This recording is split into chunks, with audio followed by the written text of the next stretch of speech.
Hello, welcome to A Body Like Bruce. We looked into this particular magazine dated September 1971. Well, it was cheap in those days, 60 cents.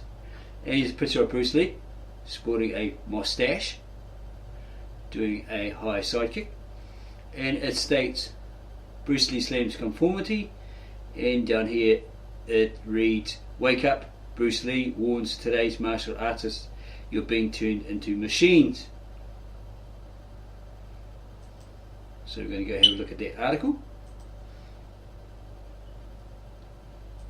A lot of adverts in here, especially for equipment. Here's the contents of that particular issue.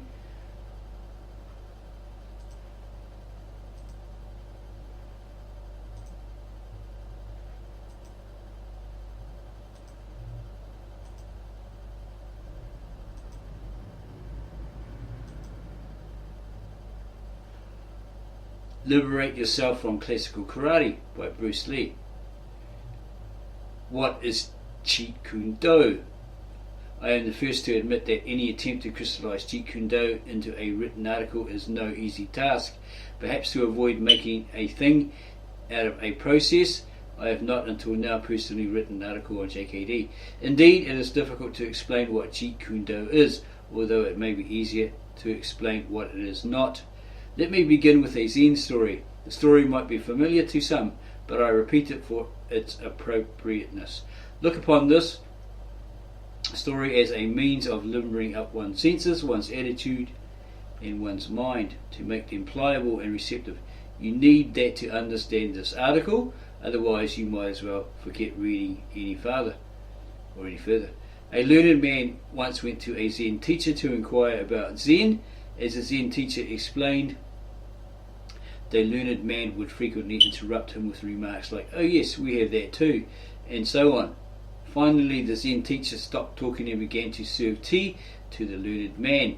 He poured the cup full, then kept pouring until the cup overflowed.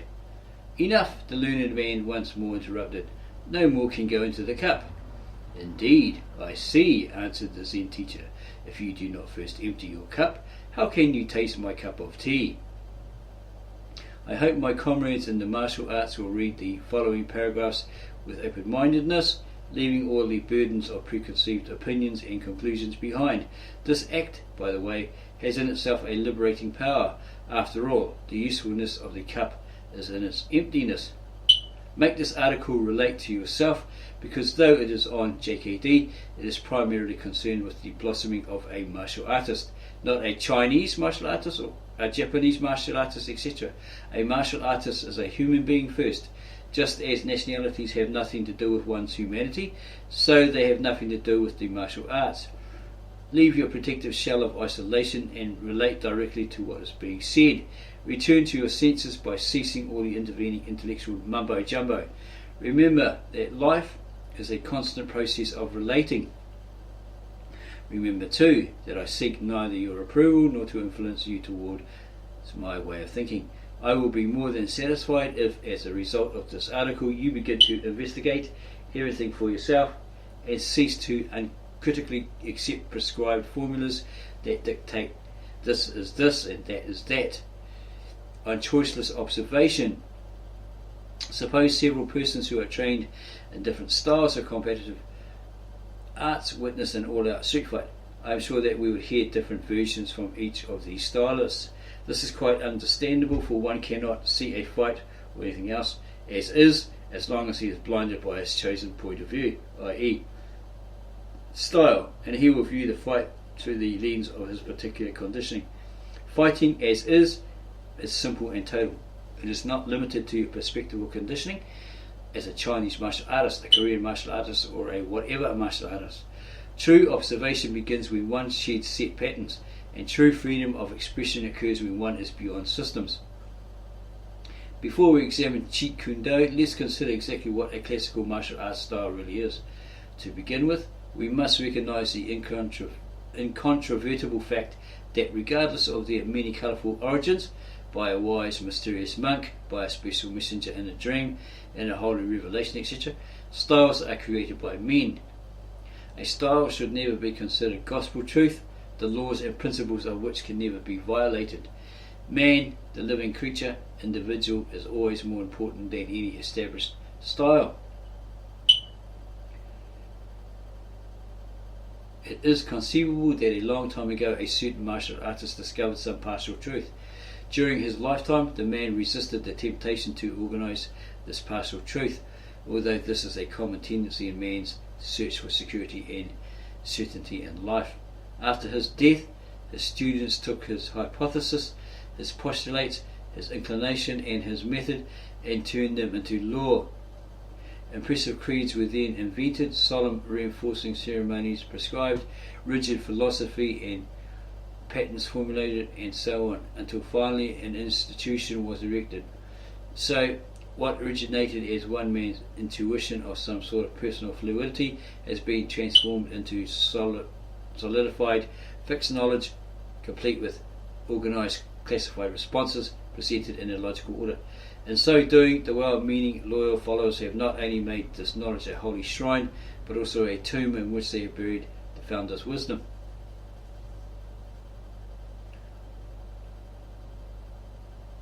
But the distortion does not necessarily end here.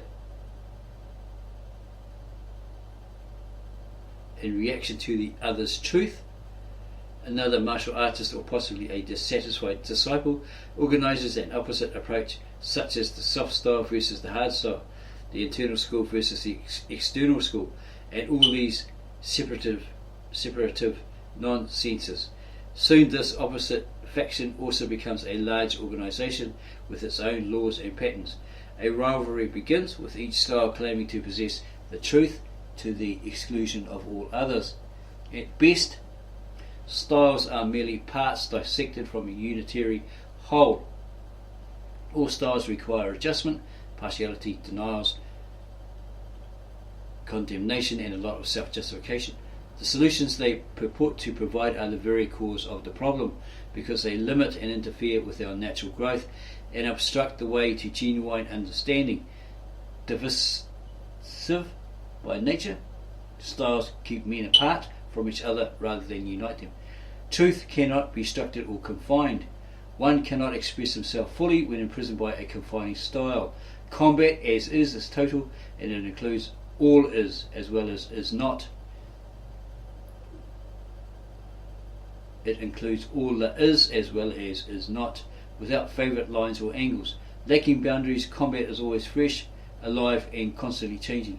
Your particular style, your personal inclinations and your physical makeup are all parts of combat, but they do not constitute the whole of combat. Should your responses become dependent upon any single part, you will react in terms of what should be, rather than to the reality of the ever-changing what is. Remember that while the whole is evidenced in all its parts, an isolated part, efficient or not, does not constitute the whole. Prolonged repetitious drillings will certainly yield mechanical precision and security of the kind that comes from any routine. However, it is exactly this kind of selective security or crutch which limits or blocks the total growth of a martial artist. In fact, quite a few practitioners develop such a liking for and dependence on their crutch that they can no longer walk without it. That's crutch, not crotch. Thus, any one special technique, however cleverly designed, is actually a hindrance. Let it be understood once and for all that I have not invented a new style, composite or modification. I have in no way set Jeet Kune Do within a distinct form governed by laws that distinguish it from this style or that method. On the contrary, I hope to free my comrades from bondage to styles, patterns and doctrines. What then is Jeet Kune Do? Literally, Jeet means to intercept or to stop. Kune is the fist and Do is the way. The ultimate reality, that the way of the intercepting fist. Do remember, however, that Jeet Kune Do is merely a convenient name. I am not interested with the term itself. I am interested in its effect of liberation. When JKD is used as a mirror for self-examination. Unlike a classical martial art, there is no series of rules or classification of technique that constitutes a distinct Jeet Kune Do method of fighting. JKD is not a form of special conditioning with its own rigid philosophy. It looks at combat not from a single angle but from all possible angles. While JKD utilizes all ways and means to serve its end, after all, efficiency is anything that scores. It is bound by none and is therefore free. In other words, JKD possesses everything but is in itself possessed by nothing. Therefore, to try and define JKD in terms of a distinct style, be it Kung Fu, Karate, street fighting, Bruce Lee's martial art, etc., is to completely miss its meaning. Its teaching simply cannot be confined within a system. Since JKD is at once this and not this, it neither opposes nor adheres to any style. To understand this fully, one must transcend from the duality of for and against into one organic unity which is without distinctions. Understanding of JKD is direct intuition of this unity.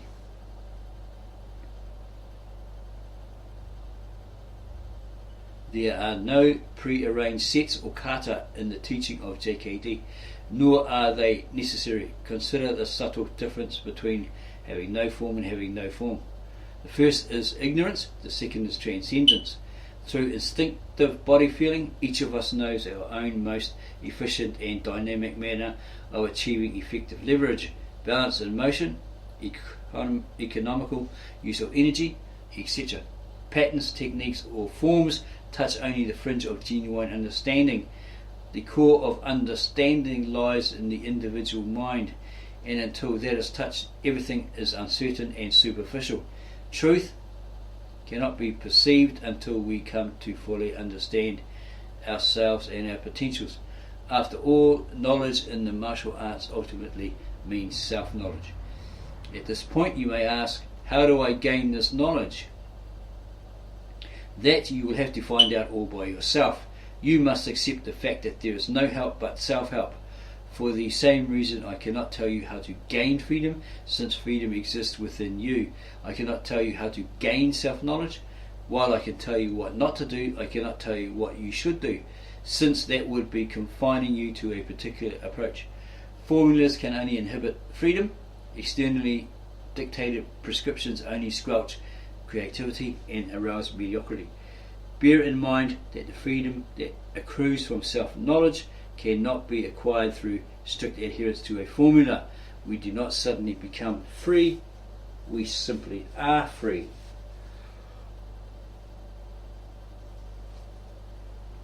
Learning is definitely not mere imitation, nor is it the ability to accumulate and regurgitate fixed knowledge. Learning is a constant process of discovery, a process without end. In JKD, we begin not by accumulation, but by discovering the cause of our ignorance, a discovery that involves a shedding process. Unfortunately, most students in the martial arts are conformists.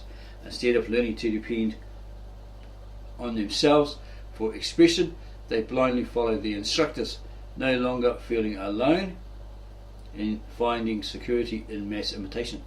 The product of the imitation is a dependent mind.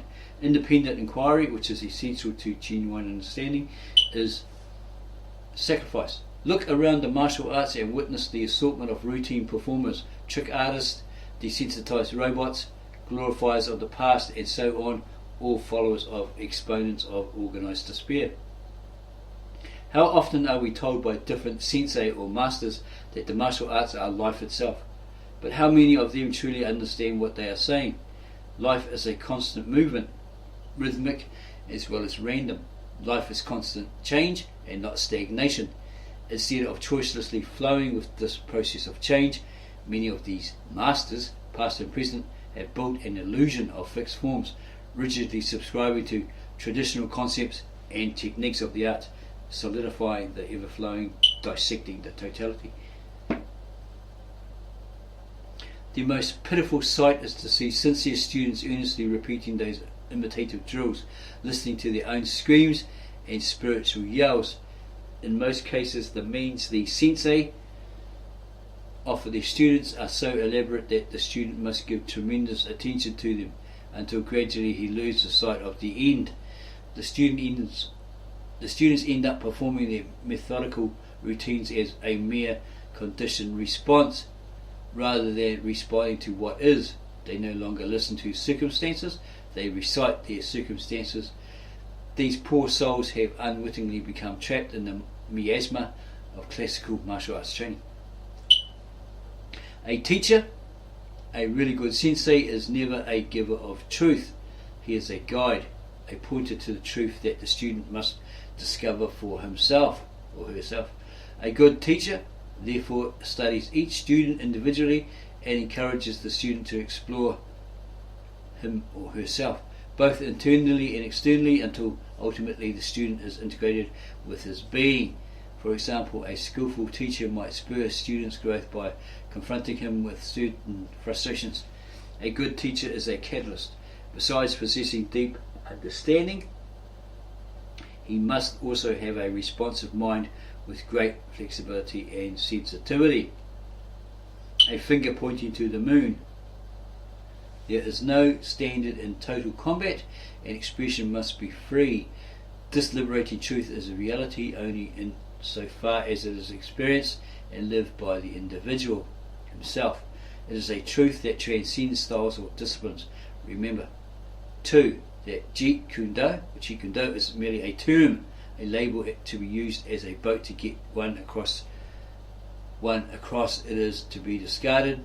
Once across, it is to be discarded and not carried on one's back. These few paragraphs are at best a finger pointing to the moon.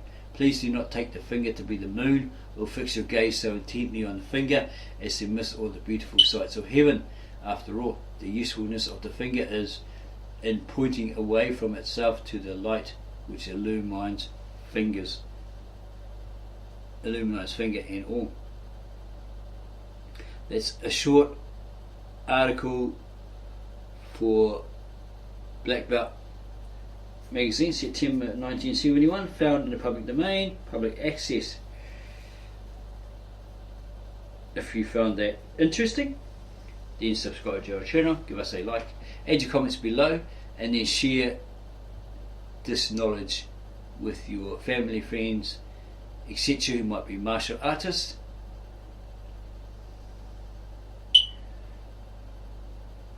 So they can gain insight how to be less robotic, mechanical,